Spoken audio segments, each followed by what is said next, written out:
Hello everyone, welcome back to my another vlog. তো আজকে আমরা ঘুরতে চলে এসেছি একটা গার্ডেনে অ্যান্ড পুরা গার্ডেনটাই আজকে তোমাদেরকে ঘুরে ঘুরে দেখাবো। এই ভ্লগটা আমার অনেক আগে এডিট করা ছিল, শুধু ভয়েস ওভার দেওয়া বাকি ছিল, যার কারণে এত লেটে ভিডিওটা পোস্ট করা হচ্ছে। আর বাগানটাও অনেক বেশি সুন্দর ছিল, যার কারণে হলো ছবি ভিডিওস অনেক ভালো আসতেছিল। ঢোকার পরেই তো আমাদের ইচ্ছা মতো ভিডিও ছবি তোলা স্টার্ট হয়ে গেছে। আর আশেপাশে পরিবেশটাও অনেক সুন্দর ছিল।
এইটা ছিল বাগান থেকে বের হওয়ার রাস্তা এন্ড দেখো বাগান থেকে বের হওয়ার রাস্তাটাই কত সুন্দর।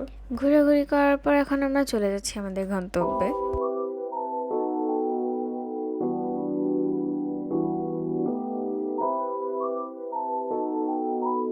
তো আজকের ব্লগ এইটুকুই ছিল, দেখা হবে তোমাদের সাথে অন্য কোনো ভিডিওতে।